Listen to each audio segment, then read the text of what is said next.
I can do things at WED without asking anybody, even my wife. Coney Island, world's biggest barrel of And fun. anywhere else your imagination takes you. Okay, we've done that now, Paul. To get the whole show now, you hurry, hurry, hurry. Anything's possible at Disneyland.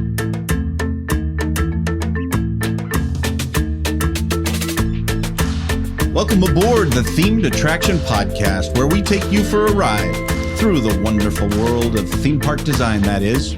You've just set sail with us on a voyage of discovery and discussion with theme park industry masters of the craft. I'm your skipper, Freddie Martin, and rowing the boat. Next to me, as always, is theme park designer, master planner, and chief creative officer of Storyland Studios, Mel McGowan. Where are we off to today, Mel? Well, Freddie, we've got the unique privilege to hang and sit down with a good old friend, Rick Bastrup. Rick is a good friend, an Orange County neighbor, kind of a mentor of mine who's made his mark in the industry as a show designer, writer, project director, and even a music director for themed attractions around the country. Rick is kind of unique. He's got this amazing mid-century modern rancho house right down the street from Disneyland. He is a cowboy at heart who rode from town to town, taming the Wild West of regional theme parks and family fun centers through the 90s, and then the water parks in the turn of the millennium here. His amazing work can be experienced in regional parks all across the country, from Great America to Six Flags Over Texas. Along the way, Rick completed a host of projects with really theme park legends like Ira West, Duell Associates. He was really almost their creative director for anything regarding theming and attractions for all the regional parks that they did. And then also Monty Lund, Technifex. I know they worked on some early projects together, and Monty, many of you know, founded the entire Themed Entertainment Association. So kind of a big deal. Yes, sirree. Rick has a host of campfire tales from the Dusty Trail, and we're lucky to get him on the show. All right, folks, keep your hands, arms, feet, and legs inside the boat, because this episode is about to leave the dock. Hit it, Sam.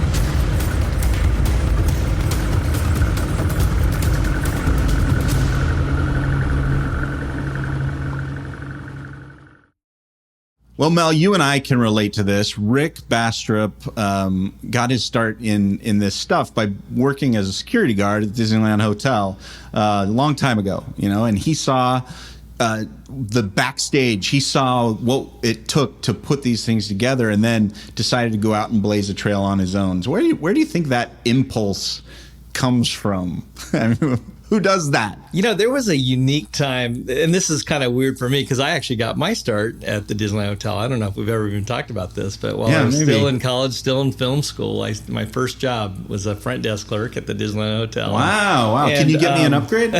Yeah, I could work on it. Still a few friends there, but there was something unique about that. And again, I was there right after Disney had purchased it, and we were, starting the process of transforming it. But there was something about being at the edge of the magic, if you will, and having kind of the overflow of the pixie dust and the Disneyland Hotel site was really a kind of a unique, magical place. An oasis in Orange County. Yeah, I love some of the work of Don Ballard, who's documenting some of that. But I mean, starting off as a pretty humble little 50-room motel to being really the predecessor for downtown Disney and the whole retail dining entertainment district that it's become. But anyways, with all that said, there was a pretty magic time there at the hotel. Yeah. There was this thing in the 70s called the Seaports of the Pacific, this inland marina that was every bit as detailed and immersive and themed as certainly beyond the level of a lot of regional parks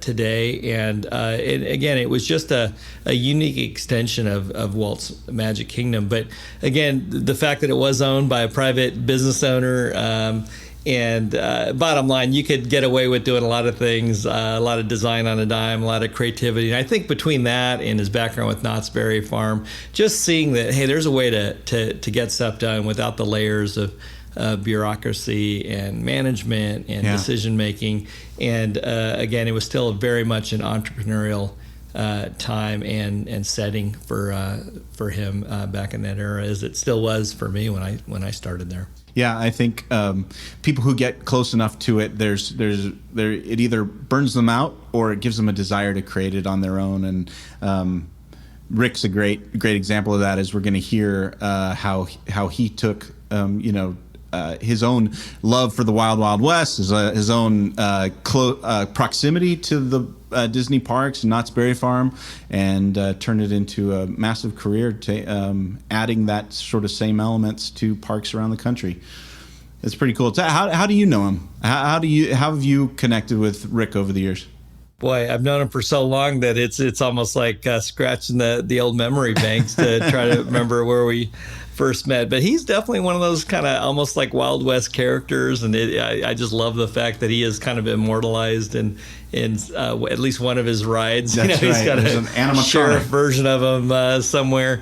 He's kind of like a living Westworld audio animatronic, but he's also a musician. I love the fact that he's in a band and still killing it with their country gigs. But we'll get more into that in the interview with Rick. But needless to say, it's going to be a Wild West adventure here. So let's shove off to the Blue Sky Loft with our guest today, Rick Bastrup, who is, I'm proud to say, one of our strategic partners and executive producers at Storyland Studios, in addition to his career with his own firm, R&R. So that's really cool. Let's get into it.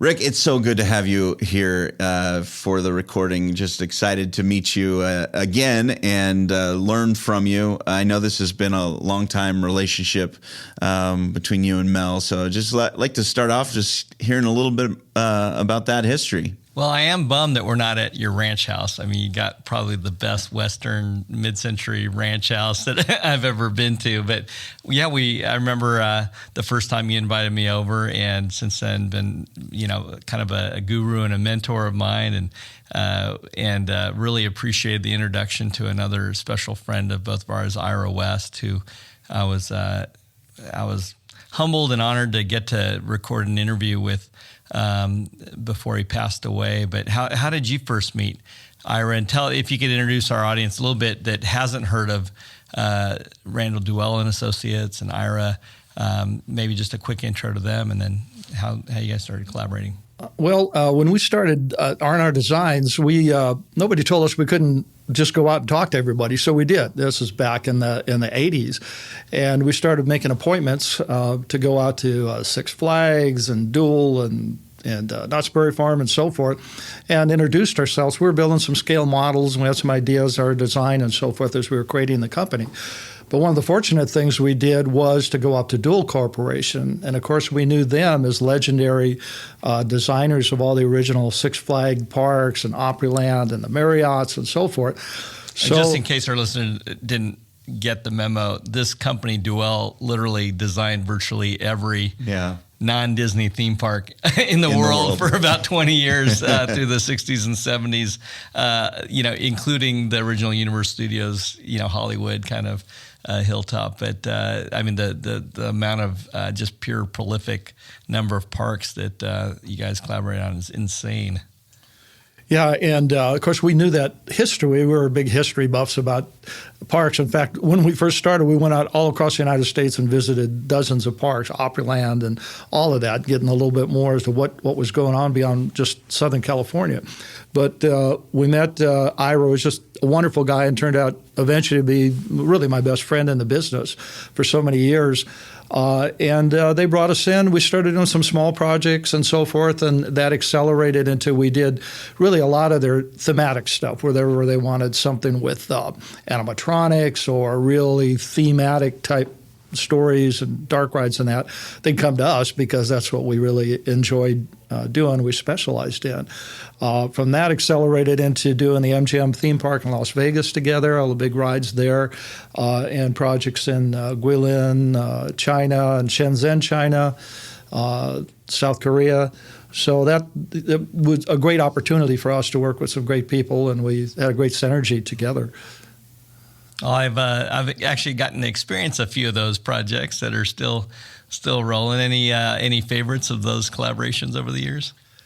I would say probably with the stuff we did with them was the Grand Canyon Rapids and the Backlot River Tour at the MGM theme park. And they just let us really kind of run amok with that stuff. And I wanted a 43-foot Bell Huey helicopter coming 19 feet out of the ground out of a pit. And they said, okay, no problem. So that was the Apocalypse Now kind of moment. You know what? It started as Apocalypse Now. And as actually I was working with Francis Ford Coppola for a while, or with Ira. We go up to his house. And that's just kind of a little backstory that ride was going to be Apocalypse Now. And he couldn't work out a deal with the MGM folks, and so then we just changed it, and I put that last scene in, and I called it Jungle Storm. And it had the helicopter, and it had Flight of the Valkyries coming on, and explosions going on, and so forth. But yeah, it was quite an effect. That was, and then also the Grand Canyon Rapids, which people still talk about, and that was through the Old West with the tube ride. But it went into a robbery in progress in the bank, where the marshal, who in fact was me, they carved the marshal after me, which was kind of cool. Yeah, that was me. They wanted somebody who looked kind of mean, I guess, or something, and they made the marshal after me, and he's shooting it out with the bad guys, and you go down through caverns and explosions and so forth, and I was playing a soundtrack as you came in of the Magnificent Seven and things. It was, I love the Old West stuff. So that was one of my favorites. That, along with Yosemite Sam, the Old West stuff, is my favorite stuff. Oh, that's cool. Yeah, I mean they had a flood or a fire out there recently at the. Unfortunately, yeah, they got a hold of me and they had a flood. That, in fact, I think you saw the ride, weren't you? The ride. I've experienced it a couple times. It was a great little adaptation of the original Six Flags dark ride. The original, I think it was the Spelunker's Cave originally, right? And the funny thing is that Ira designed that Spelunker's Cave. Wow. When it was falling apart, when we went in and turned it into Yosemite Sam, and I can tell you lots of stories about that. It was just a great ride and a great experience. But it's one of the few Looney Tunes dark rides that is on a slow-moving boat, which is great, the Gold River Adventure. Yeah, and just recently, I guess they had a flood there, and I've been talking to Six Flags. We're hoping to maybe rebuild it, but who knows? It was there for maybe 25 years, or maybe more. Wow. Yeah, so what gets me excited is going beyond the Disneys and Universals. And so I wanted to hear a little bit more, too, about your experience working with those regional parks that are back when they were actually theme parks. Yeah, back when they are. Right. Yeah, right. That's right. So tell me how it is that you connect with these parks. And like you said, you were brazen because you didn't know that you weren't allowed to be, and you just walked in with concepts and ideas. How'd that work? That was basically it. We really started as model builders, and we came up with some concepts. Richard came to the Disneyland Hotel where I was running security at the time. But I'd always been in the music business and around the theme park business and that. And we just hit it off. And the guy's an incredible artist, and I'm a writer. And Richard Farron. Right? Richard Farron, yeah, my business partner. And we just began doing work together, and we built a couple of models. Now, one model we built was I designed a thing called Mystery Island Rapids, and it was an indoor water park. Okay, and we took that all around the Six Flags to people. It was a big model like this with all the slides and that. And everybody says, "No, it'll never work." Indoor water park. We couldn't get anybody interested. Well, you see it now everywhere, the Great Wolf Lodge. We also did a thing called the Western Shootout, which was a shootout ride where you went through the Old West again, and you were shooting at targets and so forth. And those were just our ideas, and we brought them in. And again, that never really got off the ground, but it inspired other people to start. Sally Corporation, who does those, saw some of the models, and they told me flat out, they said, this is where we got the ideas to do, a ride-through type thing. So anyway, we were kind of ahead of our time at that time, but they saw the model making abilities, and they said, hey, we need a model of Camp Snoopy, which was huge. It was 10 feet by 12 feet or something. It was huge, even in HO scale or eighth-inch scale. So we started doing that, but that very quickly started going into design work. Yeah. And again, we were out talking to people. We started going to IAPA, and it just accelerated from there. I remember seeing that Camp Snoopy model at the park entrance the first time that I moved out to California. Yeah, we used to build. It was under construction. We used to build those models for Knott. So every time they'd have a new ride, we do it for Magic Mountain. We did it for Sally. So we built a couple dozen models, and it was fun. It's time consuming, but it's kind of a lost art now. You don't see it. We don't get to do too many of those. Too much. Models. It's 3-dimensional computer, fly-throughs and so forth. But we're always ready to build another model if somebody wants one. That's cool. So I just think of the decades of shift and change, and the changes in the industry. Your take on. I'd love your take on again that evolution of especially the regional theme park industry from the original Six Flags concept of celebrating the unique story of the people in place of places like Texas or Georgia or Middle America to today almost being kind of moving towards that collection of just hardware roller coasters. Was that something that you saw kind of evolve slowly, or is that? Well, it evolved slowly, but it's been accelerating. With people are so used to living day and night with their computers and cell phones and virtual reality and on that we see that accelerating. And of course, we stay up in technology the best we can, but it has changed dramatically. We used to go to the Six Flags parks, and they would have a boat ride, like a Jungle Cruise type ride, and those kind of things, or Yosemite Sam, or that, and we don't see it as much anymore, and it's a lot of coasters and things like that. But there's still a lot of opportunities. I do a lot of work for different parks, Indiana Beach and people like that out there. I do a lot of rehab work and design work for some of those companies. Seaquarium I was working on down in Miami and so forth. So there's still a lot of opportunities there, even though people are spending $25-30 million on a coaster now. Yeah, it has been refreshing, especially but Six Flags with the Sally Corp Justice League rides and even Cedar Fair, doubling down like with the Calico River Rapids. Kind of it almost reminded me of actually your old MGM Grand Canyon Rapids ride of bringing in those Western animatronics. Somebody involved in that ride told me, who was involved in the design, and that said people were saying, what this reminds me of? It's that really cool ride in Las Vegas down to the Old West, because that was tremendous. And we took them to 3 big buildings with explosions and caverns and waterfalls. I mean, they just let us run amok. Everything we drew, they built. That was great. And that was working with Ira and Duel and all that. They just trusted us, and we didn't have to go through big meetings and so forth. And that's something Rick and I have always done, is we're able to move quick and efficiently because we don't have big staffs of people. And we learned most of the disciplines ourselves: lighting, sound, design, color, graphics, and all of that. So we don't need to really depend on a lot of people, and we can get stuff done. Yeah, it really does remind me of old school WED enterprises, guys like Bob Gurr and a small team just pulling stuff together rather than figuring it out layers on the fly. And layers and departments of I'd love to see you in a sprint relay race between a project that you're leading versus any corporate, kind of. Well, we did a lot of work on Jaws ride, and the original Jaws ride in Orlando. Yeah. And I was writing all the scripts and the music and some of the scenes and so forth, and the queue line and that. But we would go in there, and there might be 18 or 20 people in a design meeting, and it was hard to get stuff done. I mean, not saying that the quality wasn't great. We did the ride with them and so forth, but it was somewhat different for us because we're used to dealing with so many people, involved in something. We're just used to kind of doing it. They'll say, "What is this going to be?" I go, "Well, here's a ride, here's a story. Okay, let's do it. Draw it up. Let's build it. Get the pricing, and there we go." Well, you've got to be involved with some just really unique and special places that are probably off of a lot of people's kind of radar screen.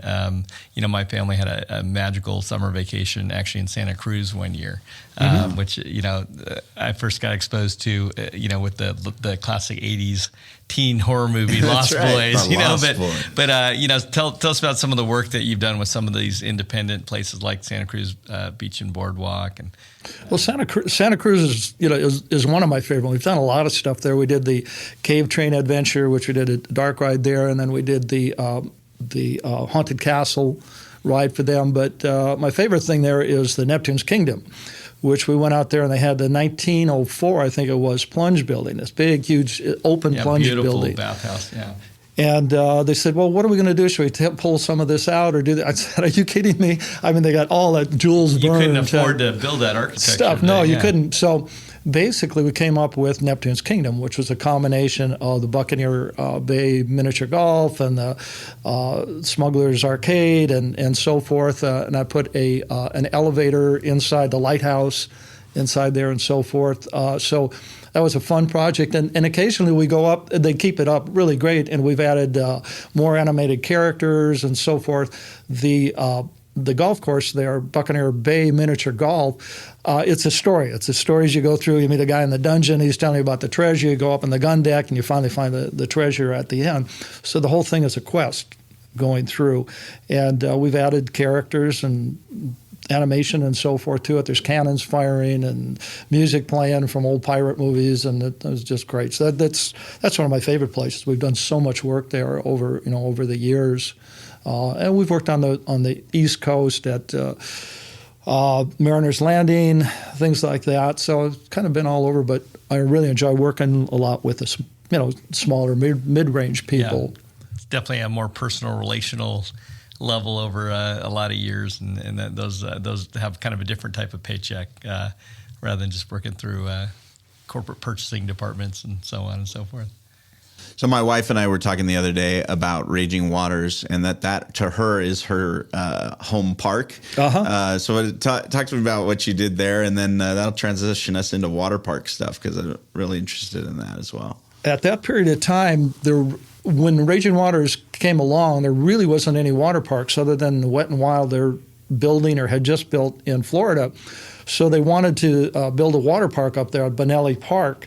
And so we got involved, and they wanted themed out to a certain amount of point and so forth. So we were on the original design team for that and put that together. Now, subsequently, I go up there. I just redid some of the buildings and stuff this year, repainted and so forth, and we've redone the entrance a couple times and graphics and so forth. But when we first went up there and opened Raging Waters, I remember the morning we opened it, the guy had one of these little skipplers.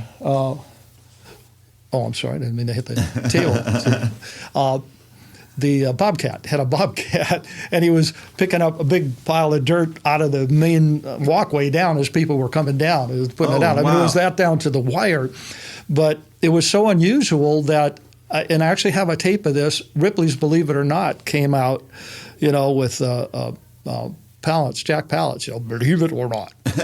And they came out and said, look, there's a wave pool here, and there's not even an ocean, and there's some slides, and they come down a hill. So it was that unique, Yeah, right. And we were able to be involved in that from, like I said, the start of the American Waterside Association that went into the American Water Park Association. Now it's the World Water Park Association. That's but we were charter members of that and involved in the Raging Waters. But I just did work this year for Raging Waters and Raging Waters up in Sacramento too. Just rehab the front gates and things like that. So that started getting us into the water park industry. So what are the, I guess, high-level trends or things that you've seen kind of in terms of industry evolutions in that water park industry over the years? Well, some are themed, some are not. Usually people come to us for thematic type things, say like the Soak Cities, the Soak City at Knott's Berry Farm, or we actually redid the other Soak Cities at Palm Springs and down in San Diego and so forth. So we would come in and do all the colors and the graphics and design all the buildings and the thematic things along the road. So that it just kind of transitioned. We did all the Hawaiian Falls parks in Texas over the years, 7 or 8 of those water parks. So we started becoming, actually we'd been doing some water stuff with Raging Waters when we first met Dual. And so when MGM came up, they go, well, these are the water guys. So we were known as the water guys. So that's why we did the Backlot River Tour with the tour boats, which incidentally was kind of interesting because those were the boats from Jaws in Universal Florida, Orlando. Wow. in Florida, and they took those boats out, but new boats, and then we used those boats in MGM. I'm hoping they're still out there somewhere. Maybe I can use them on another ride. Wow. But we got kind of transitioned into water parks. We've always been doing them, and basically the thematic stuff and the buildings and sound systems, banners, graphics, all those kinds of things that theme out. How do you tell a story when people listen with more than their ears? Stories change lives. They make us remember, but only when they are felt and not just heard. Storyland Studios builds the impossible. We turn big ideas into reality. We tell stories in 3 dimensions to stir the senses so you can walk into places you've only seen in your dreams, in real life and real time. Storyland's artists, architects, and artisans take stories out of the imagination and build tangible dreams that leave lasting impressions and memories that endure for years. What's your story? Storyland Studios is themed entertainment, destination design, production, and fabrication. Connect with the team at Storyland Studios to get started building your impossible dream today. Visit StorylandStudios.com or call now, 800-218-1932. That's 800-218-1932. Storyland Studios, your big idea's best ally. Well, I'm bummed that there's no longer a functioning audio animatronic Sheriff Rick sitting around, but I know you have an affinity for the Wild West, and tell me about that. Tell me about kind of the extracurricular activities, from the music to your house. I mean, whenever we get the contract to do Westworld, you are the guy. I can't wait to collaborate on that one. Well, I grew up with that, and I guess I was always fascinated with the West. I grew up on John Wayne movies and the Magnificent Seven and things like that. And those were times when really movies, you aspired to be heroic. Nowadays movies not so much. The good guys aren't always the good guys. Back then there was white hats and black hats, and good guys and bad guys. And that was an inspiration to me. So I always loved the Old West and learning about the history of it and so forth. And that just transitioned whenever somebody wants to do something like that about the Wild West. I know a lot about the history of it and so forth, and can inject that into it. So what's your favorite Western attraction that either you've worked on or just experienced? Oh, it would have to be the Grand Canyon Rapids and Yosemite Sam. Yeah, because Yosemite Sam actually on that I helped write all the music for it. We did original music, and then I played all the guitar. I've played guitar since I was a kid and performed, and I still do. I still have a band, the Nocturnes, and Richard, my partner, plays sax, and I play guitar and trumpet, and so we still play tomorrow. Actually, we're playing in Yorba Linda tomorrow, and you're going to be there. Awesome. And so I enjoyed Yosemite Sam a lot because I got to help write the music, and I played all the guitar parts. A jack of all trades, right in the music, yeah, and that was fun. Along with writing the scripts and working with the Warner Brothers people and so forth, and writing the scripts, and then doing all the recording with all the various people who do the voices and that. Well, I've got to ask, what's your favorite Western movie? Usually we always just get away with asking about your favorite attraction. What's the movie? What's your favorite Western? The Magnificent Seven. Really? I've seen it. I assume the original, 50 times. Not the.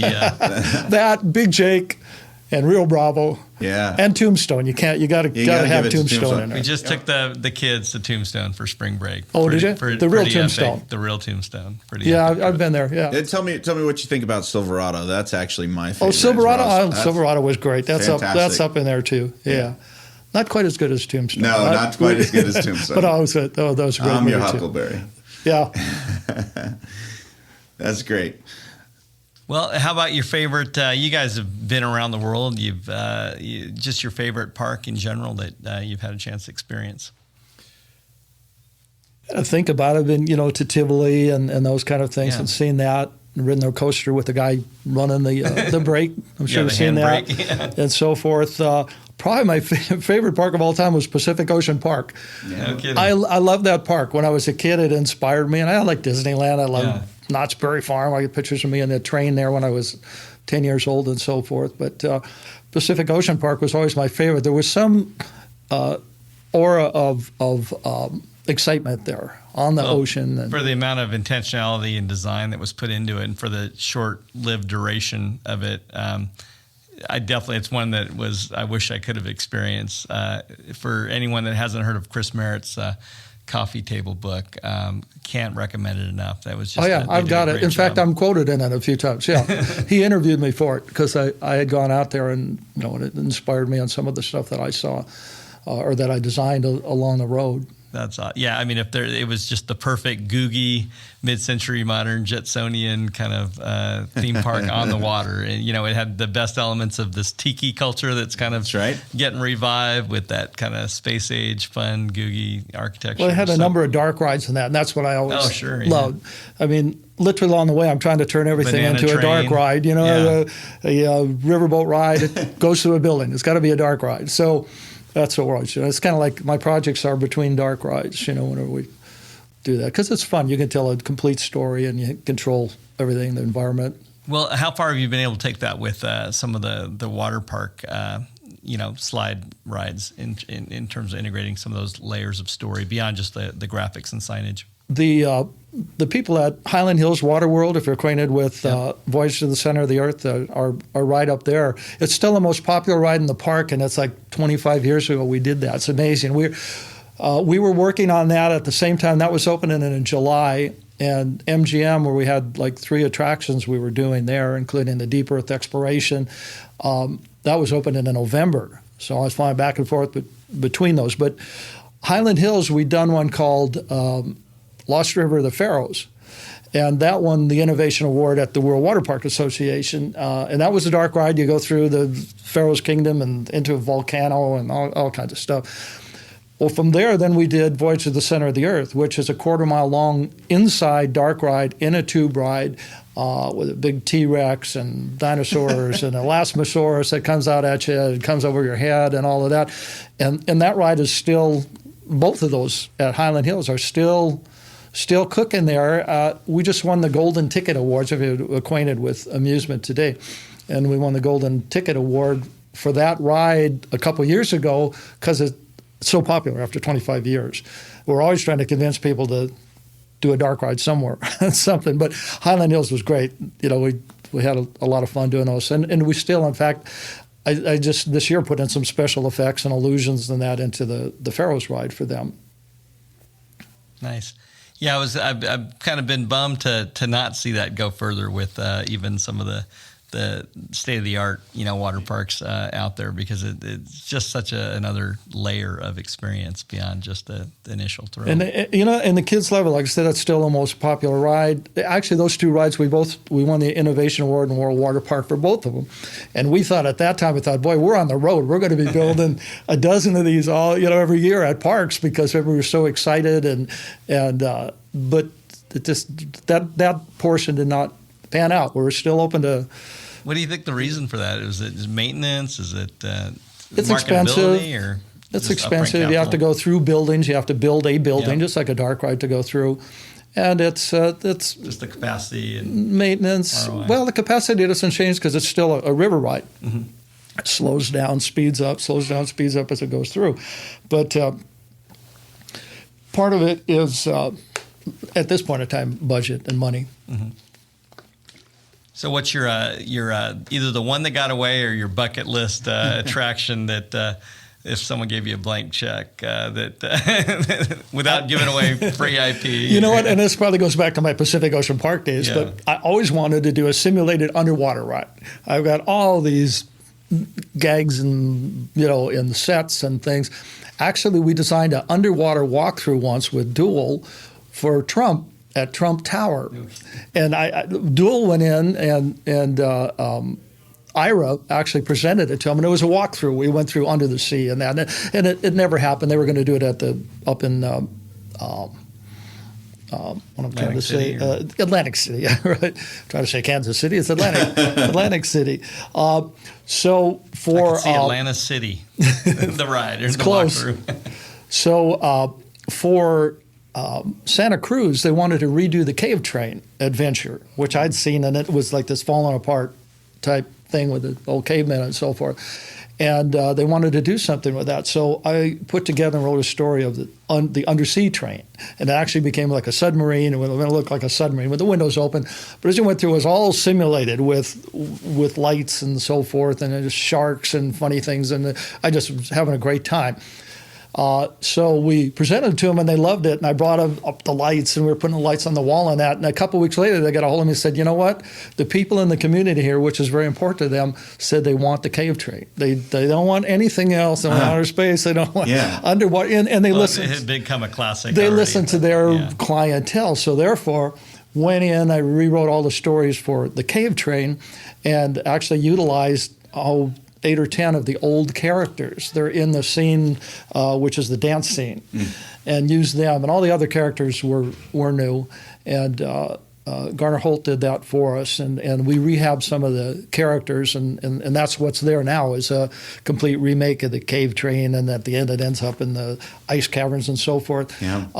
But back to your original question, what would I like to do? I'd still like to do an underwater a simulated underwater dark ride. Yeah. That's what I'd like to do. I know it's been done, a few times with Disney stuff, but yeah.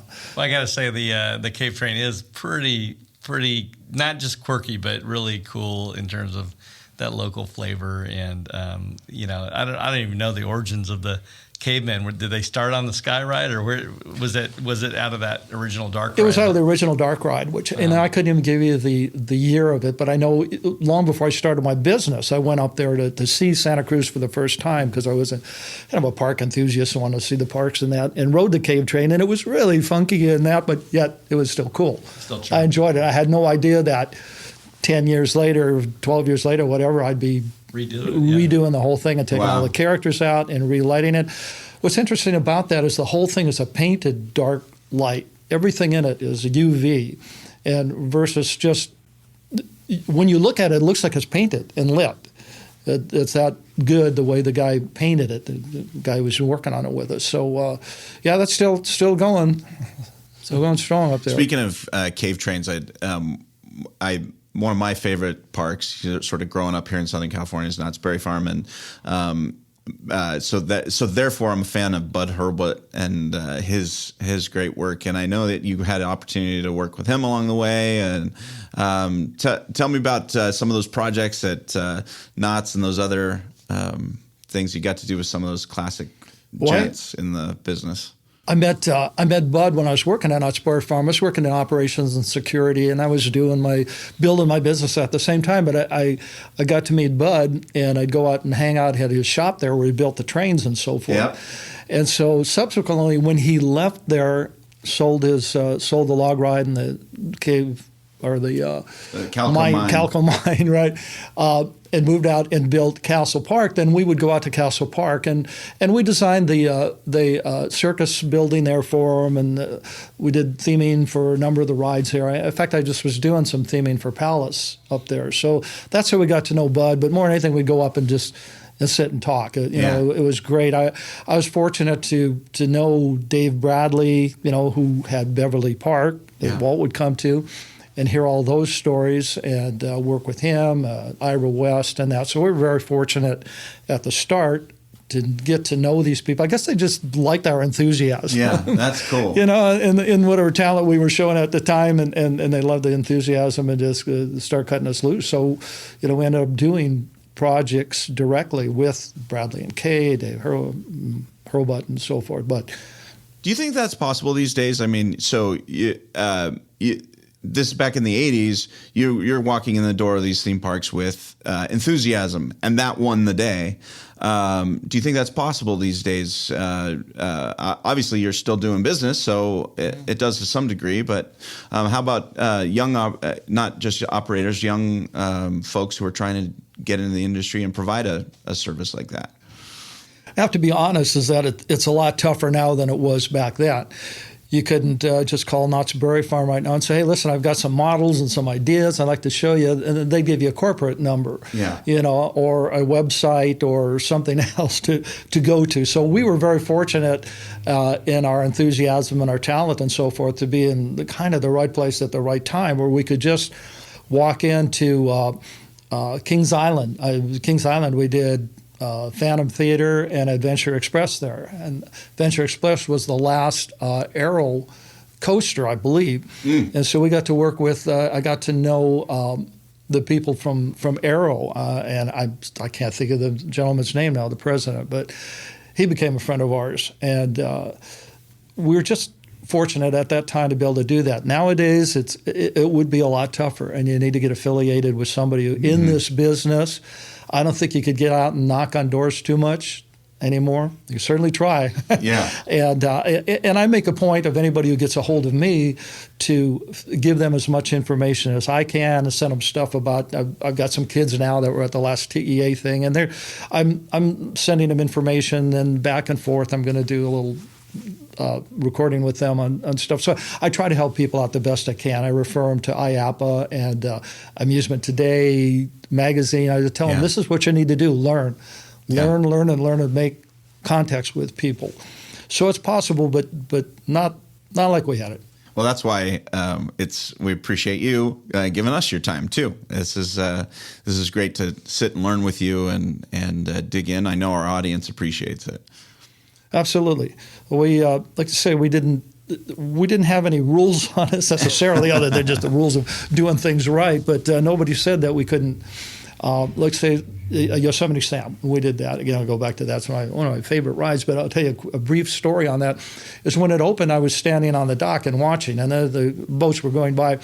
And a mother came up with a wheelchair with a little kid, and his name was Marco, because I still remember, and that was 35 years ago. A little crippled kid, 8 years old or something, and she was trying to put him in the boat and couldn't do it, and the operators couldn't help her. They can't touch the kid. They got to drop him. So I picked the kid up and put him in there, and with his little sister, got in the back of the boat, and we rode through. And through the whole ride, he was laughing and giggling, and his sister was giggling, and Yosemite pops up, and he shoots at you, but as he shoots, he hits the barrels across the way, and it pours out. And he's protecting his sister. We came back in, and they go, we want to go again, we want to go again. And they say, okay, do it, because they knew me, I'm the designer.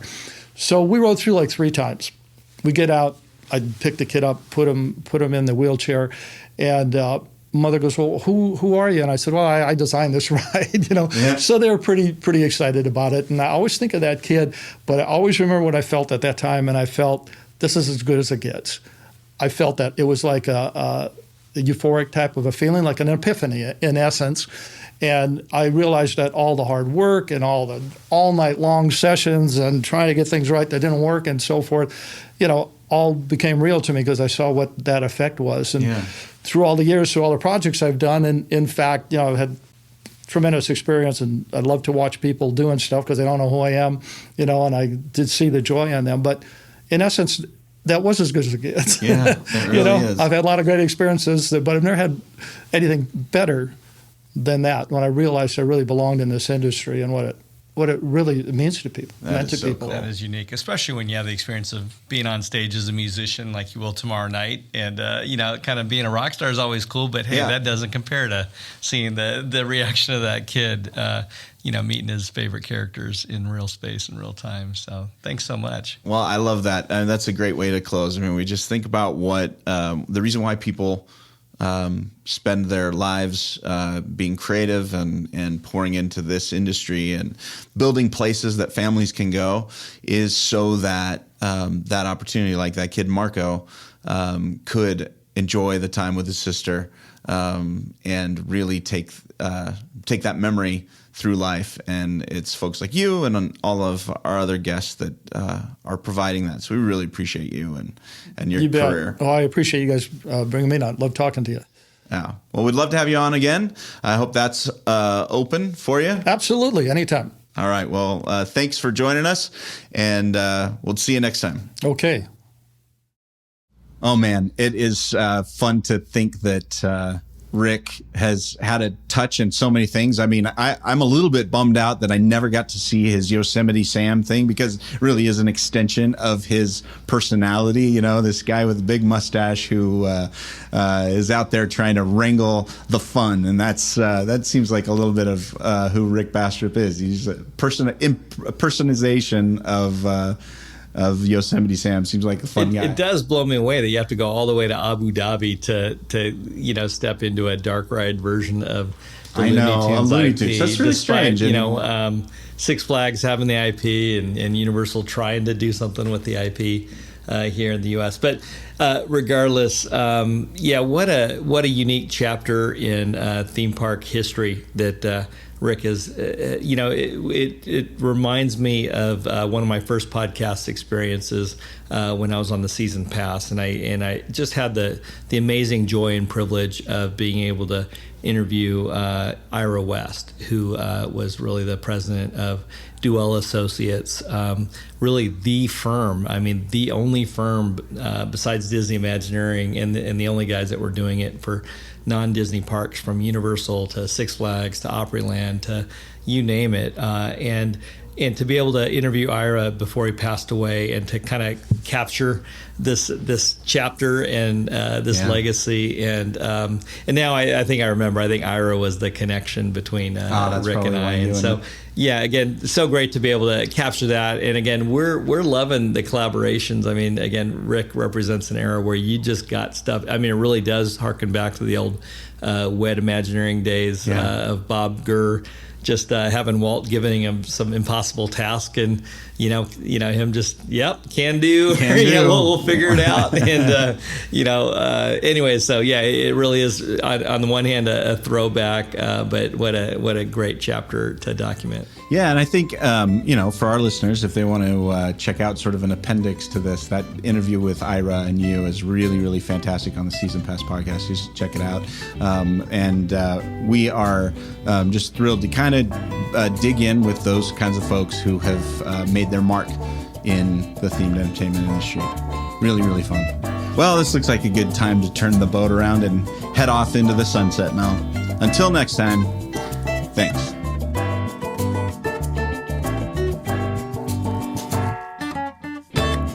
The Themed Attraction Podcast is hosted by Freddie Martin and Mel McGowan. Leave us a review on iTunes Podcasts and share the show with your friends.